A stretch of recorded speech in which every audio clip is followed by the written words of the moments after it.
Homeland has been hijacked by graffiti. The Showtime series hired street artists to give their set of a Syrian refugee camp a more authentic feel, but they flipped the script, tagging things like Homeland is racist and Homeland is a joke, but we aren't laughing. Here, it says Homeland is a watermelon. Hello, everybody, and welcome back to another episode of Porkins Policy Radio. As always, I am your host, Pierce Redmond, and you can find this podcast and every other podcast I do by going to porkinspolicyreview.com. Well, today we have a very, very special episode, and something that Tom and I have been talking about for a couple weeks now. But today we are joined by the three Homeland hackers.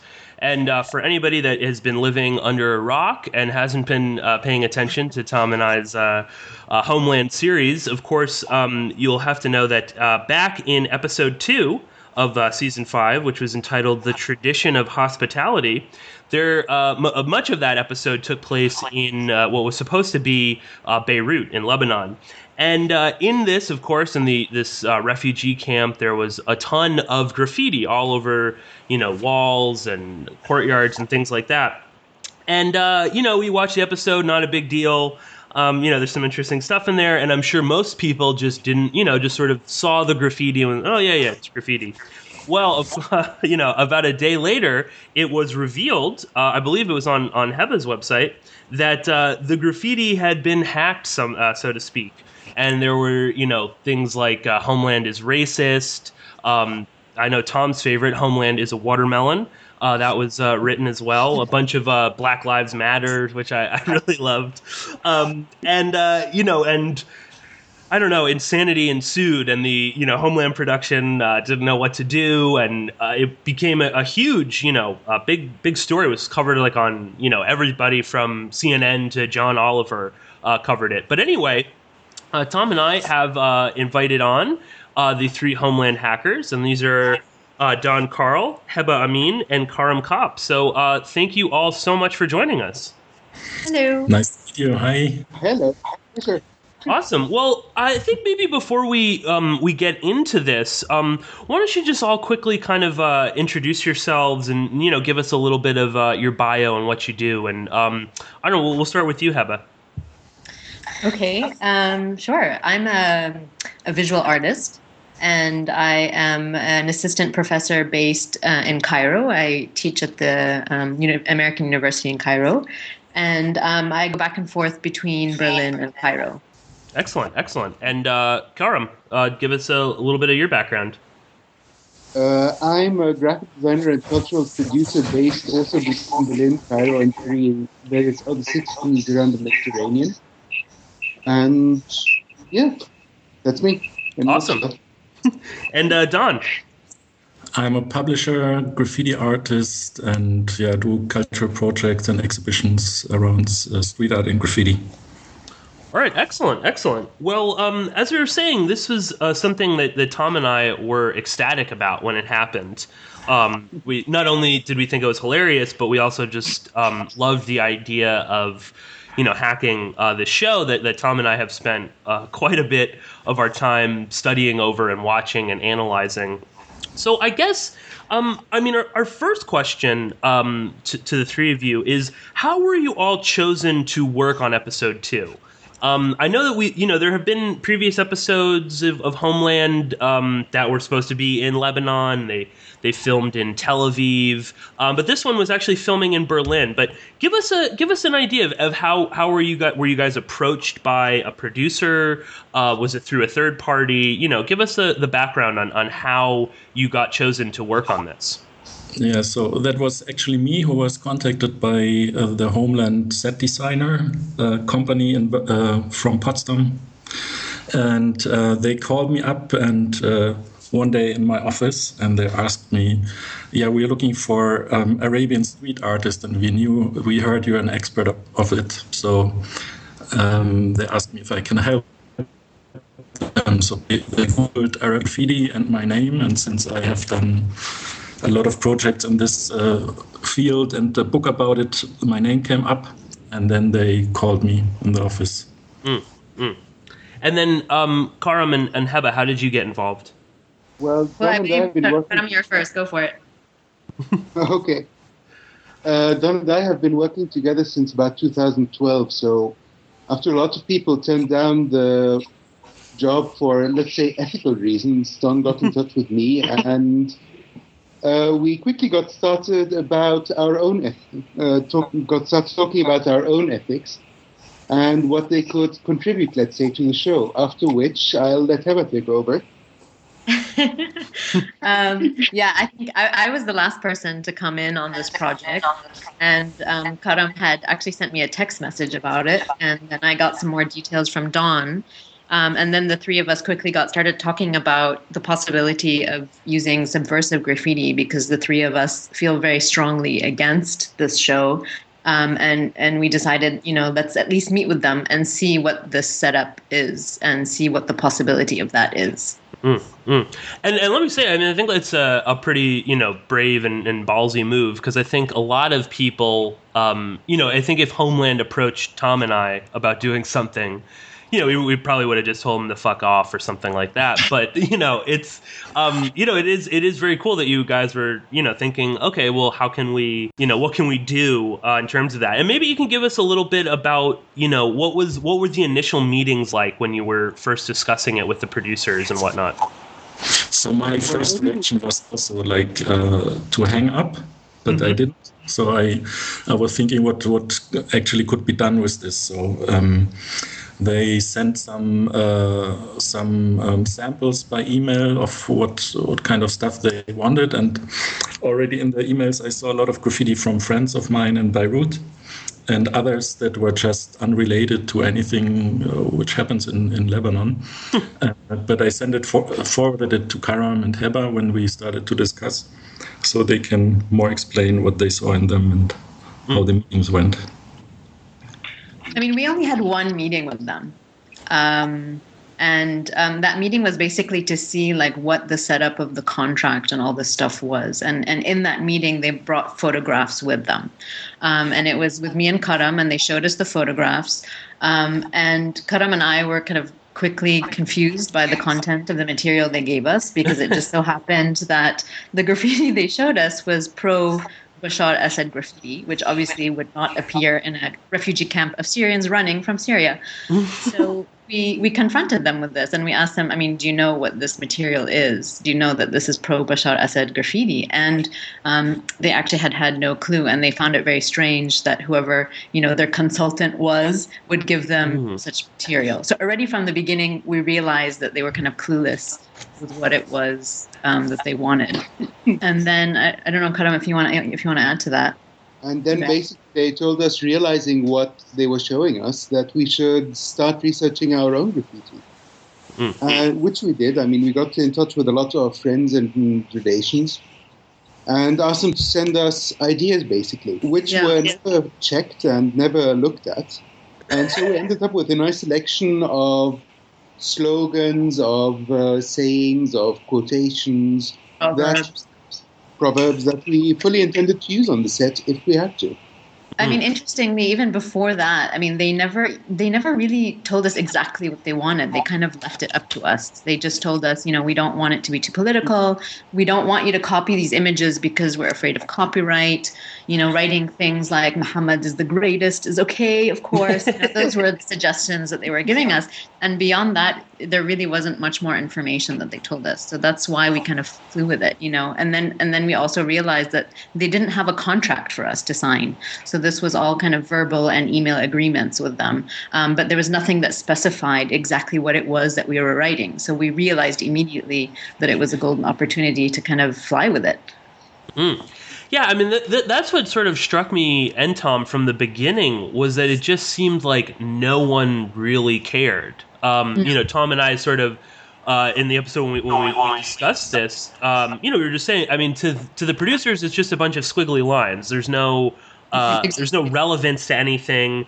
Arabs are just a tool that the series has used time and time again to be the bad guy or to be terrorists or whatever, So, and that, again, that's just striking that a huge production had no oversight as to what you guys were doing, or that there wasn't even really a contract, that this was all sort of, verbal over the phone.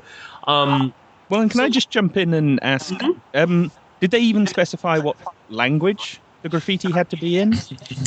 Yes, Well, that's they did hire us to do Arabic graffiti, I think. yeah. Yeah. Or Arabian, yeah. Would they have noticed if it wasn't? They would have noticed if we had started writing in things that weren't squiggly lines, I think. Actually, that would have been a good experiment, Karam. We should have tried that. Like nonsense, like squiggly lines. Or if you'd written in Farsi, I doubt they would. I mean, no, if they didn't know that they were getting pro-Assad graffiti to place in a refugee camp, on the border with Syria, I doubt they would have known if it was in Farsi or Urdu or. No, they wouldn't. No, Yeah. they definitely wouldn't. Probably, I mean, you do have to give them credit for their general visual research. The place does look very realistic when we got there, and of course it was a hot summer's day, so we felt like we were in the Middle East. I mean, right down to the clothes pegs, they had done excellent research. But right down to the laundry clothespins.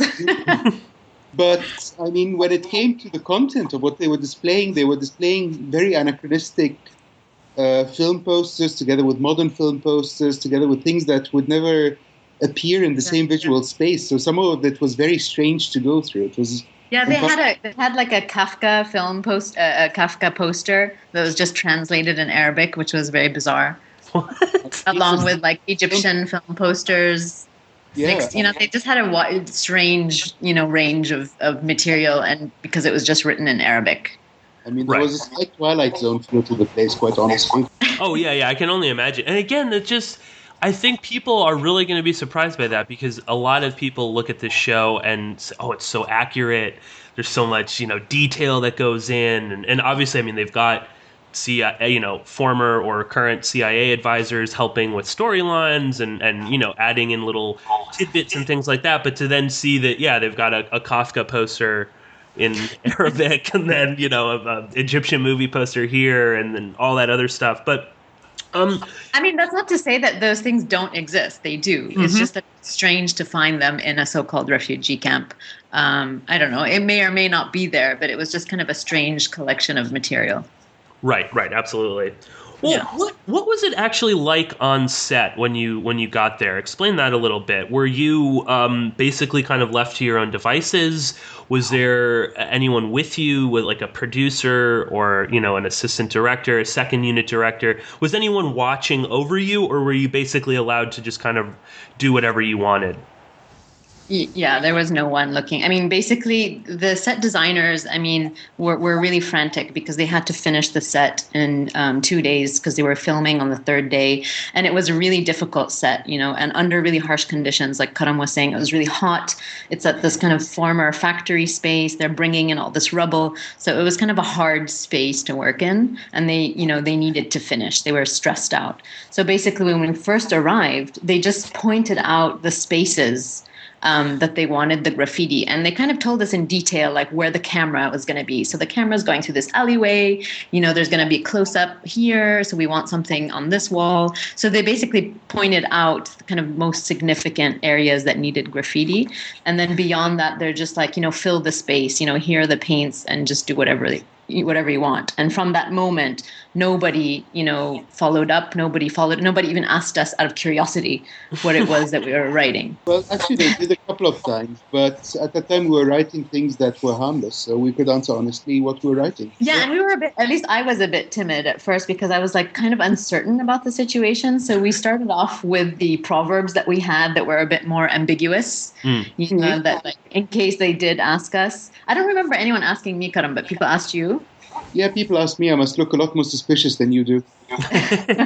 Okay. And so we started off, kind of more timidly. But then actually I have to say that Karam was the one that really started improvising and kind of, being a bit more gutsy, and I kind of followed suit. And then we just really started improvising from there and kind of had fun with it. And a lot of kind of our own humor seeped through, and we kind of went off the script a little bit. And again, I mean, there's no one in the production seemingly that spoke Arabic, that could read Arabic. I mean, again, I find this just fascinating and really sad that, I mean, they just don't, that it's just a plot device. There's no, right. It's not about doesn't it? Yeah. And it's just decoration to that plot. Yeah, absolutely. Yeah, it's just window dressing, and again, almost every single Arab character, or Muslim character for that matter, is pretty two-dimensional on the show, or one-dimensional to begin with. So it's not a huge surprise that they didn't even have someone on set. Because again, Yeah. I mean, Tom and I had talked about this. If this was a scene in a slum in El Salvador, somebody on set would have spoke Spanish. It's You would think. yeah, I mean, everybody, it's just like everybody speaks Spanish. Even I could probably recognize, you know what, maybe that's not the best, slogan to put up there. But, but again, for a show that's dealing primarily in the Arab and Muslim world, there's just they don't have a research assistant or something. Yeah, that's strange. I mean, we thought surely, at least if we didn't get caught at first, that it would get caught in post-production. So this is also why we were waiting 3 months, for this to air, because we weren't sure if, this would be erased at some point. Like, surely they had somebody, while editing who would catch this. And so it's kind of right. Yeah. Actually, give us what was the time period that you went and actually did the graffiti, and then how long was it until it actually aired? We're talking about 2 days of work initially, but from July until the 11th of October when the episode aired, we held our mouths very tight.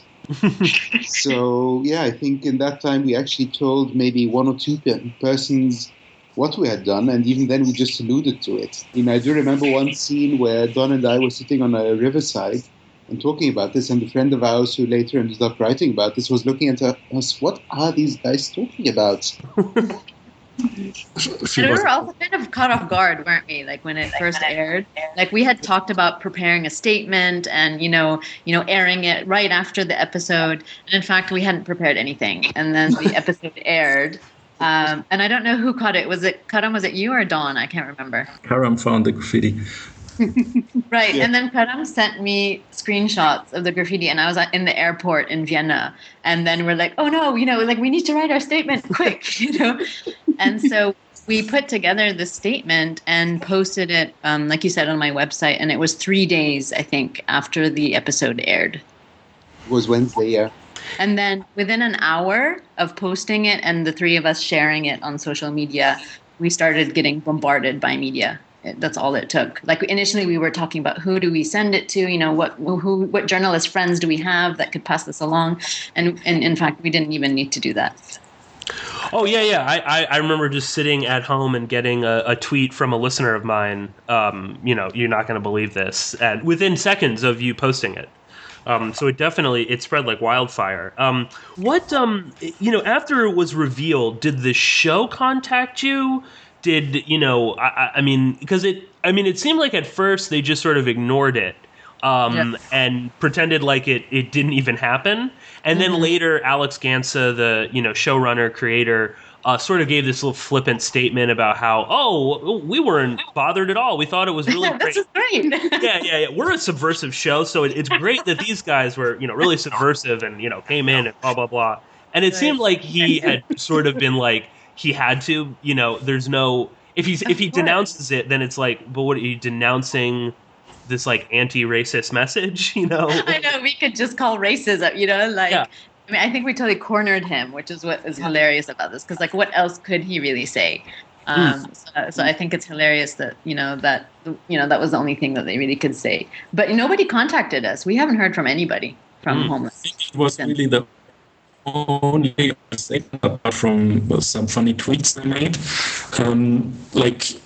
This was, it was carefully crafted. We were like imagining them searching for an Arab translator after we posted our thing frantically somewhere in Hollywood to find someone who actually speaks Arabic to tell them what is in their show. That is what we were imagining, and were waiting for some official statement, and that was the only one which really came out. Yeah. Now, and then interestingly, they started taking over our hashtags. So we had 2 hashtags that we were using, which was hashtag Homeland Hack and hashtag Homeland is Watermelon. And then we discovered that they started advertising their episodes and showing their trailers under our hashtag Homeland Hack. Really? It basically Yes. came up with some really bad tweets, like our code has compromised. yes, and the firewall is down. Homeland is hacked. Yeah. Wow, that is just so pathetic and sad. Right? Right? That's what I thought. Yeah. Absolutely. And I mean, annoying. the department came up with some really weak stuff there.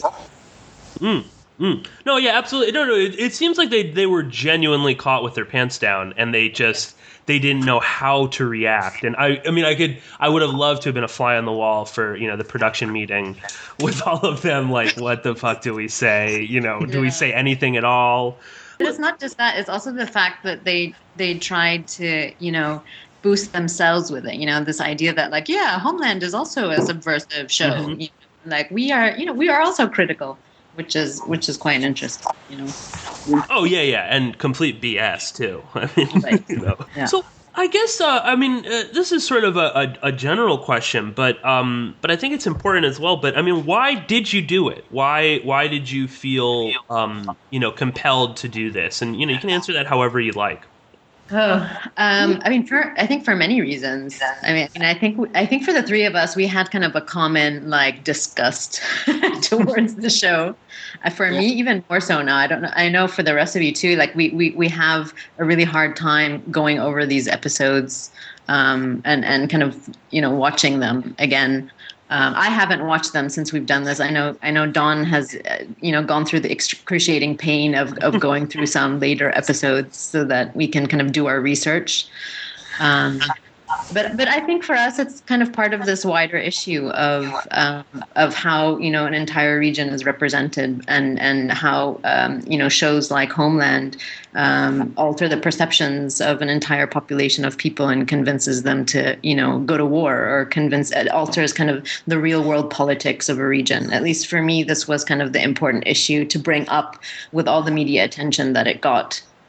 We are talking the fictional politics of finally the United States, and they're creating a whole narrative about people from the Middle East, Southeast Asia, who are not necessarily, let's start with that, only Muslim, right? Which let's say creates them as a direct antagonist to U.S. interests, and this quite simply isn't true. Well, it's really interesting to see. Sorry, go ahead, Carm. And the show also misrepresents the locations that it shoots in. I mean, there are enough articles written about the impact of shows like Homeland. I mean, it isn't the only one. On for instance, tourism industry in Lebanon or in various places around the Middle East or Pakistan even. Mm-hmm.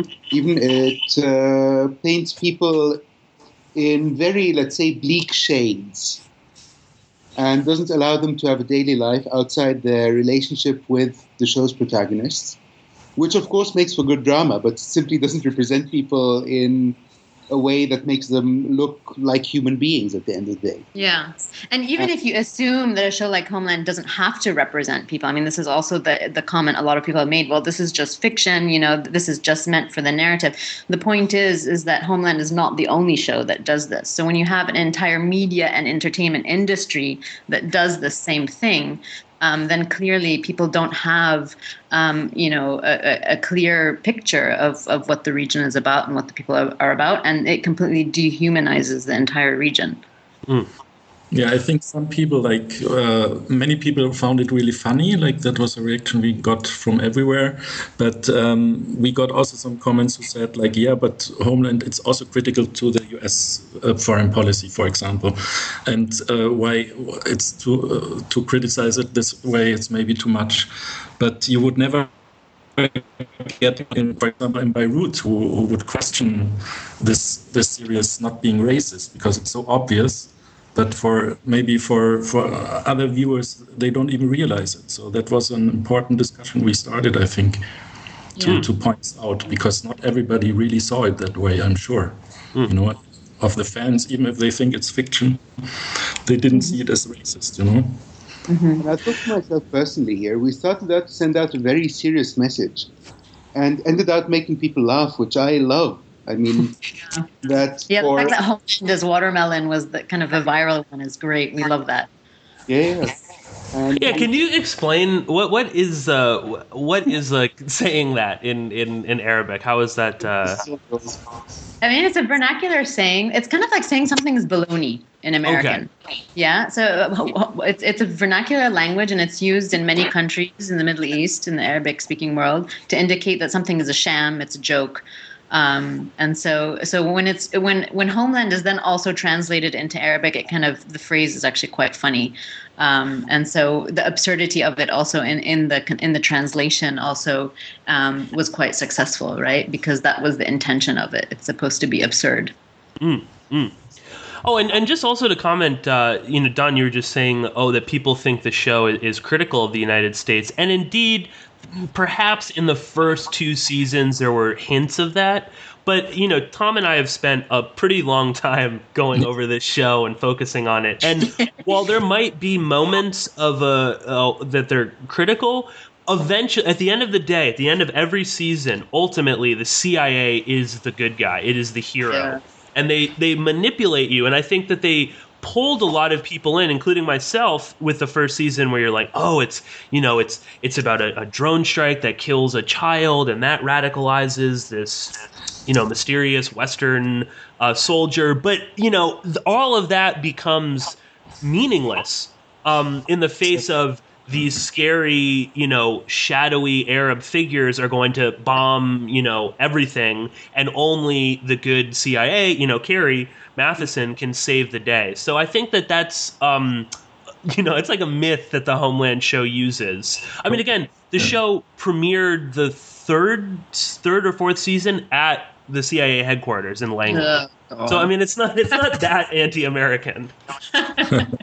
For sure not. Yeah. And I mean, it's like 24. Like it.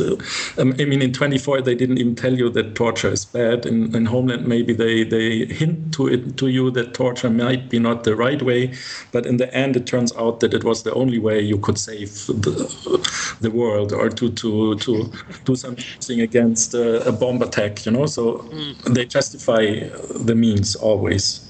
And that's exactly what you said. And even if there's something critical, in the end, it turns out it was necessary, and that's the way you just had to do it, No, I think Homeland has sort of developed a much a more clever way of using propaganda and dragging in people from various different backgrounds.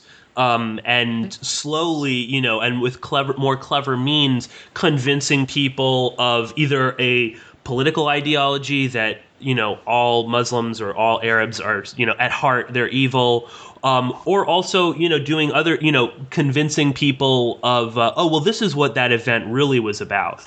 I mean, they've done that a lot in this season, with sort of manipulating the plot devices in the show, and then that's eerily mimicked in real life. So I think they've just become more clever at using propaganda, whereas, like you said, 24 kind of beats it over your head.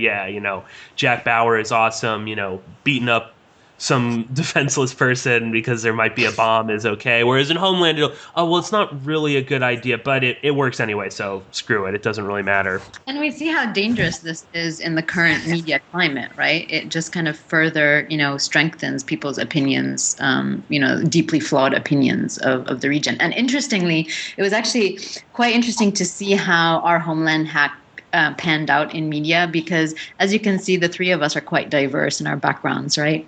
I'm Egyptian, Karam is Egyptian German, and Dawn is German, right? So we have our very varied backgrounds. We come from different professional backgrounds, and we were all painted as Muslim Arab artists in various right.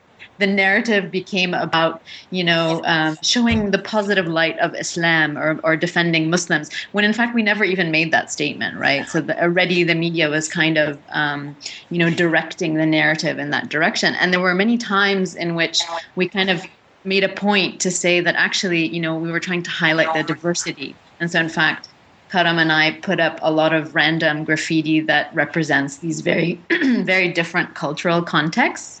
And inevitably, I mean, in fact, I gave an Al Jazeera interview, right, where I specifically said this. And then inevitably the title is, Homeland hackers, try to, change the perception of Islam or whatever. So it's like interesting to see that like the media continuously kind of pushes it in this direction, even when that's not.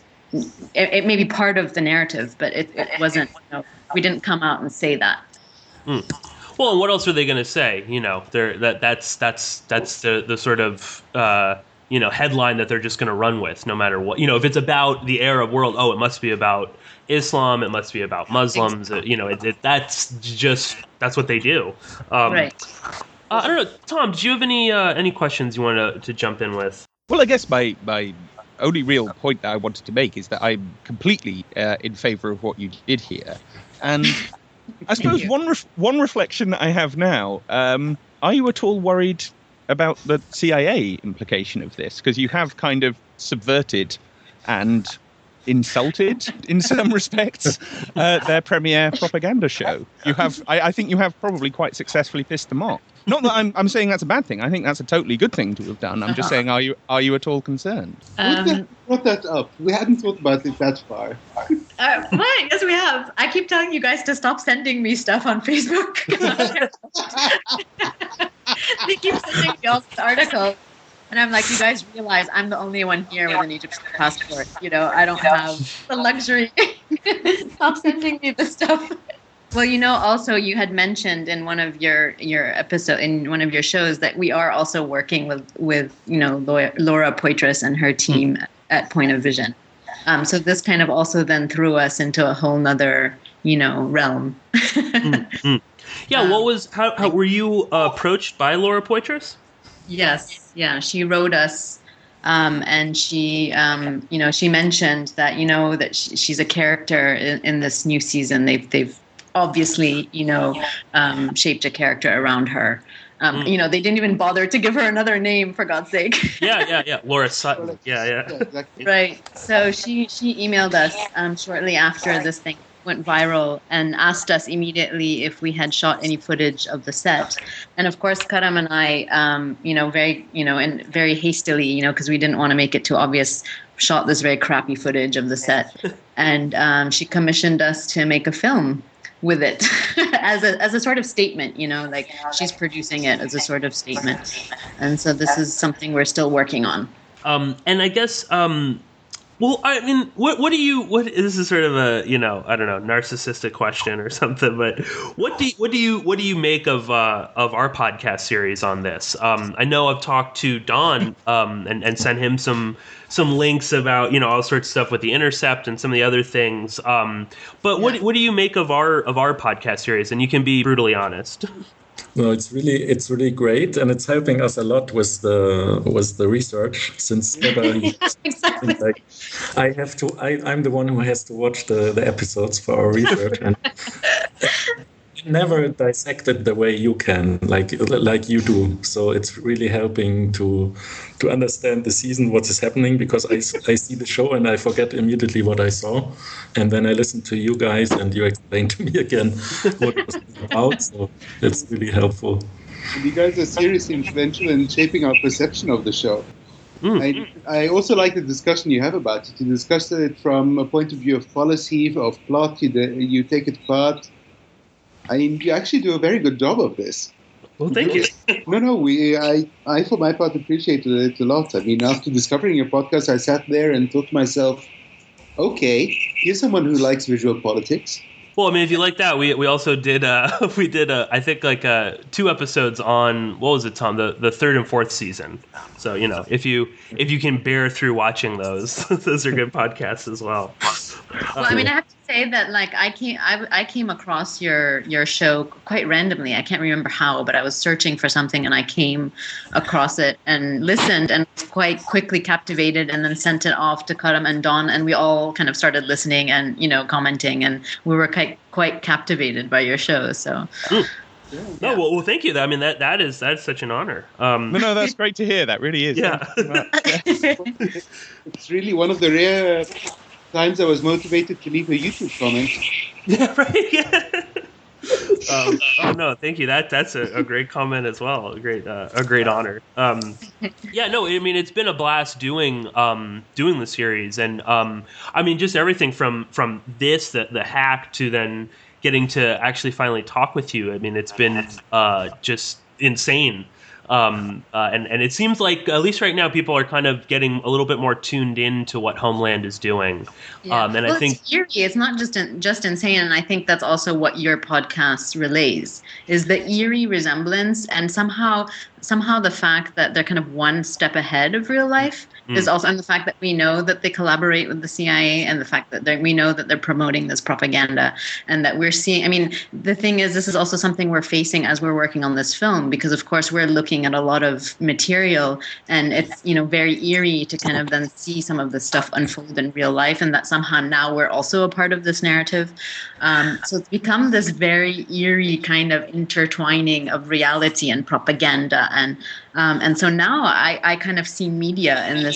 I mean, I was already very critical of media, but I see in this very new light, in relation to Homeland somehow in this very, very strange way.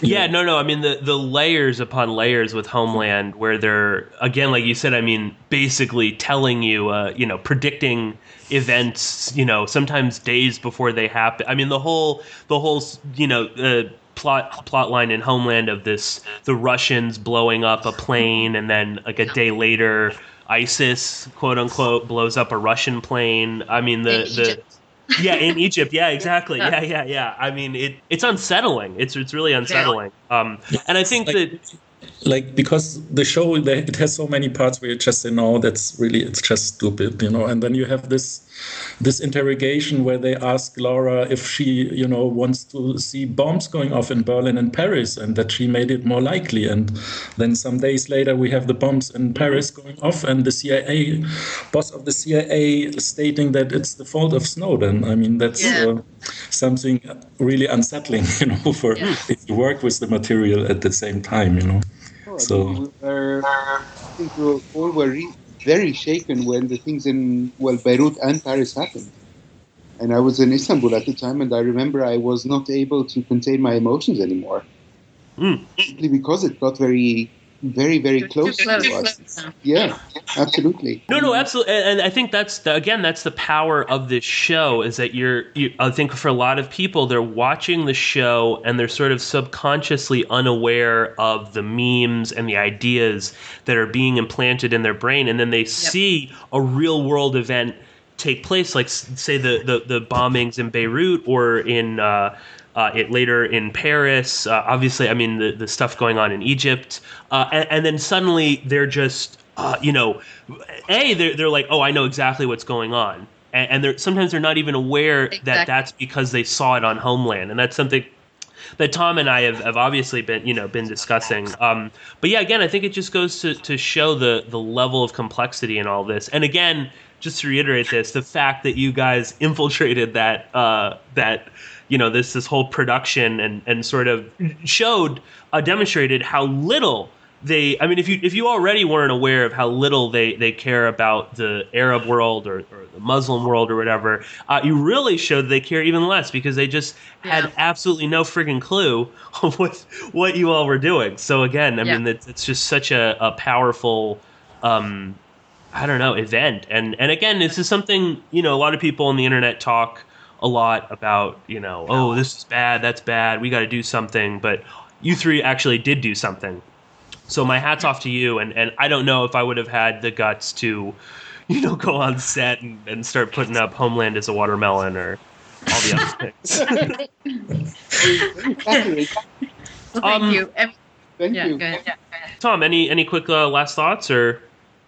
Well, just one last question that I have, and I think I know what the answer is going to be. But are you, all three of you, or each one of you, are you still happy? Are you happy that you did this? Of course. And without a doubt, yeah. Yeah, absolutely. Yeah, that wasn't the. I mean, I think if anything, not a surprise. Beyond this, beyond this hack, I mean, it really, as we said earlier, it helped kind of open up this dialogue that clearly needed to be opened up.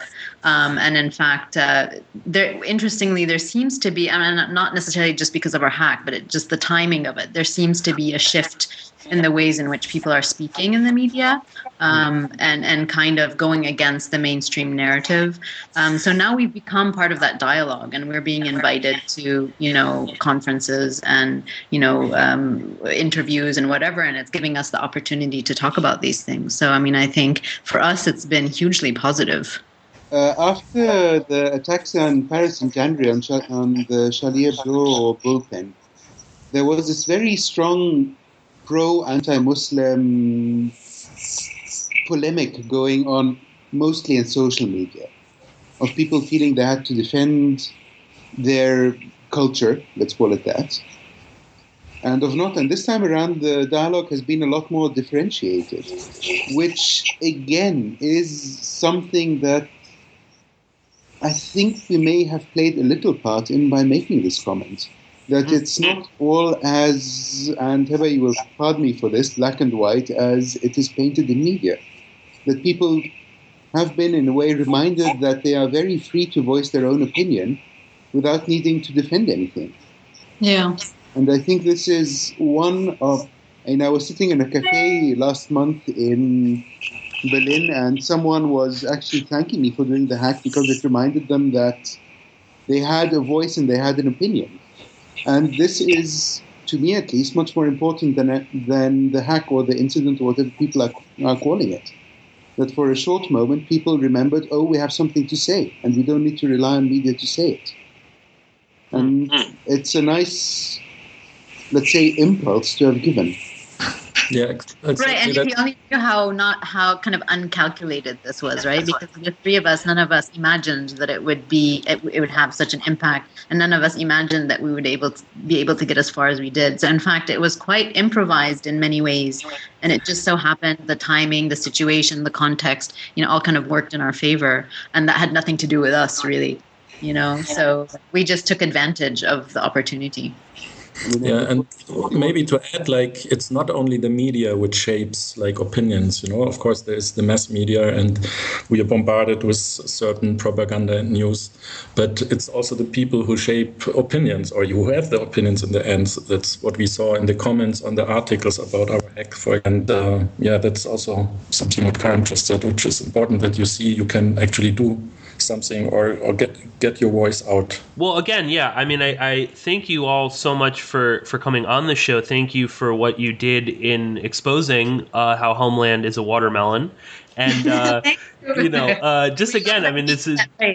Yeah, no, it's been such a pleasure talking with you three. And I hope we can talk again soon. Perhaps... I don't know when the Intercept video comes out, but anytime really, we'd love to have you back on the show. And it's just been such a pleasure. So, Heba Amin, Don Carl, and Karim Kopp, thank you all so much for joining me on the podcast. Thank you. Thank you. Keep up the good work. Okay, so that does it for our Homeland Hacker episode. And once again, Tom and I would really like to thank Heba and Karim and Don for taking the time out of their very busy schedule to come on the show and to discuss their hack of Homeland. And, we're just so appreciative. It was such a blast to actually get to talk with them. So thank you all again for coming on the show. And just quickly, Tom and I would just like to add, in our opinion, we really just don't buy this whole notion that the three of them are part of some sort of CIA psyop, that this was all planned from the beginning, and that, this is really some sort of, disinfo campaign or something like that.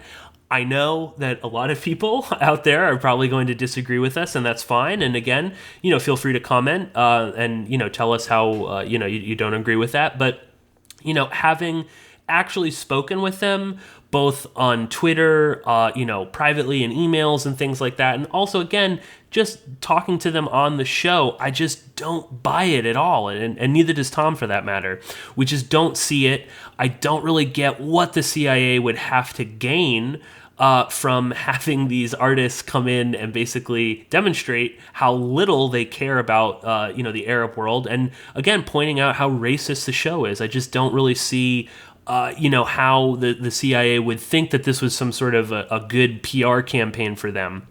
So again, I understand there is a desire to sort of, see conspiracy everywhere. And undoubtedly, there are going to be people that do see conspiracy in what they're doing, or with the Intercept and things like that. But I really just don't buy it. And I just want to make that absolutely clear. Don't go after Heba and Karam and Don as some sort of, CIA disinfo agents, because I really just don't believe that. I think these are really genuine people who have really good intentions. And again, they're actually doing something about this. They're not just sitting, and complaining on Twitter or Facebook about other people. They're actually actively going out there and doing something that is subversive, that is funny, but is also, very serious and very important. And my hat's off to them. And I think that hopefully, more people out there in the alternative media and the alternative research community will, see this and actually think that they can do something. Because again, these are just three regular artists who, happened to have this amazing opportunity fall into their lap. But yeah, just once again, I just don't buy it. And I think that, when we're dealing with a show that takes hyperreality to this insane level, I think it is easy to slip into the mindset that, this is all some sort of hyper reality moment. But this is ultimately what the CIA and other organizations, the DoD and this is what the security state wants. They want us to live in hyper reality when, if we do see a real event like this, we don't believe it. And this is them winning. So don't let them win. Again, I know that there are people out there that are going to disagree with us, but I just don't buy it. And sometimes, you have to kind of take a step back and, try and analyze something beyond the knee-jerk reaction. So I just wanted to say that and just make it clear. And, please don't, go around harassing Heba and Karam and Don as, CIA disinfo agents. Because I really just don't believe they are. You can attack me. That's okay, because that's just sort of part and parcel to this.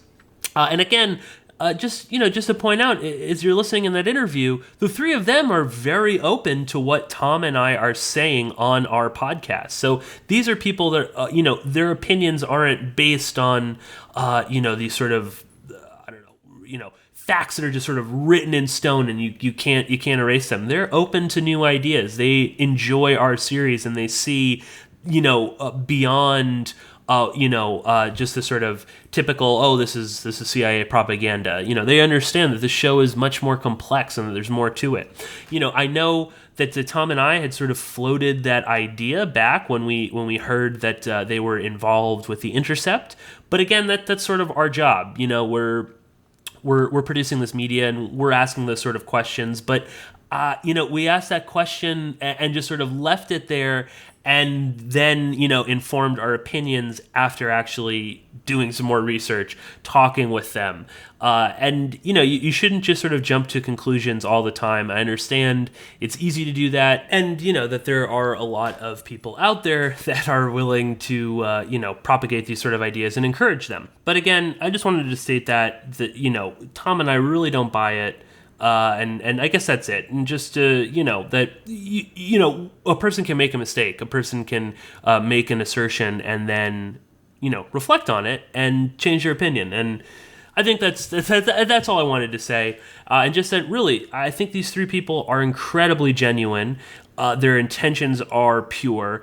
And again, they're doing something about this. They're not just sort of sitting there on Twitter or Facebook, or commenting on YouTube about how everyone is a CIA disinfo agent, that there's this larger conspiracy. They're actually going out and doing something about this. And I think that's a great lesson to everyone in the alt media, in the, alternative community, that you can do something about this. You can do something about this beyond Facebook and Twitter. So my hat is off to all three of them, and just really terrific people. And I can't wait to have them back on the show at some point to discuss Homeland or other things that they're involved in. So anyway, thank you all so much for listening to this episode of Porkins Policy Radio. If you enjoyed this and you'd want to hear some more of my work, then please go to porkinspolicyreview.com.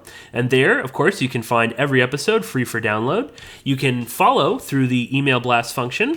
Of course, you can always follow me on Twitter at Porkins Policy. And also, please do subscribe to my YouTube channel, which is youtube.com/1138Porkins. And if you do like this work, please do help spread the word. Tell a friend about it, email it, put it up on your social media, whatever you want to do is great. And I really appreciate all of the listeners who have been promoting the show in not only in this past month, but this past year and in general. And it's just been terrific. And, I've gotten so many great emails and comments from people. And I'm really glad that people seem to really be enjoying this Homeland series. Tom and I are, of course, working diligently behind the scenes on the CIA in Hollywood, the second season of it. And as I said, hopefully by the end of December or beginning of January, we'll have a rough idea about the guest list and when you should be expecting episodes, and we'll post that all up both on Porkins Policy and also on Spy Culture. So thank you all so much for joining me on the podcast, and I will be talking to you very soon.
It's all